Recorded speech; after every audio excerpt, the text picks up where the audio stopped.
Welcome back. The House Oversight Committee has released a new batch of never-before-seen photos from the Jeffrey Epstein estate. President Donald Trump appears in some of the 19 photos, which were taken before he took office, along with former President Bill Clinton, Bill Gates, Steve Bannon, Woody Allen, and others. CBS Justice correspondent Scott MacFarlane joining us now to talk more about this.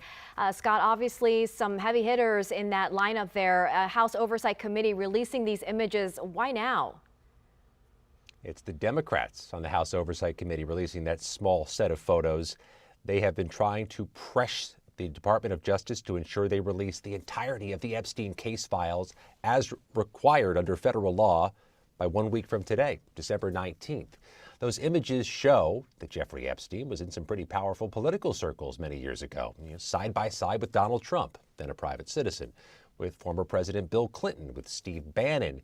That's not necessarily a revelation, but Democrats are making the argument this shows the urgency with which the Department of Justice should release the files to answer questions about who else in powerful places may have been associated with Jeffrey Epstein, and did anybody else, anywhere else, have any connection to his crimes.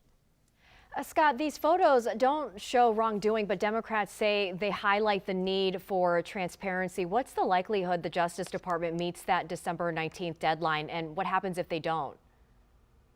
It's a huge logistical issue for the Department of Justice. Think about having a couple 100,000 pages of anything, going through it all. How much time is that going to take?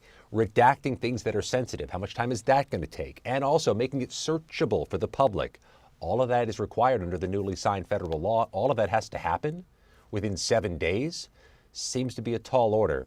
Republicans have argued that that small set of photos released today, but from the Epstein estate through Democrats, is cherry-picked to put the president in a bad light. The Democrats have made just the opposite argument, that it shows the type of transparency that is needed by December 19th by the administration.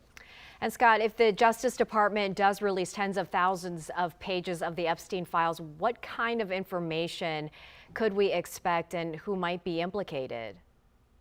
They're going to have to redact, make private all the information that could reveal details about victims.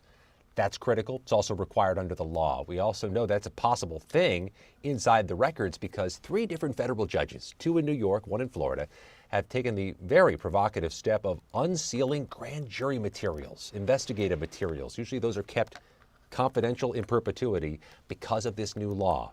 The Department of Justice has to look through those records, make sure nothing private gets out that compromises victims, witnesses, sources, or information that must stay classified. It's a real short time frame for this to happen, but look for there to be protests no matter what happens. If someone's held back, there's going to be protests about that. If everything is made public, there'll be protests about that. This thing's going to keep on spinning no matter what's released. All righty, we will wait and see what happens. Scott MacFarlane, a CBS Justice correspondent, thanks for your time.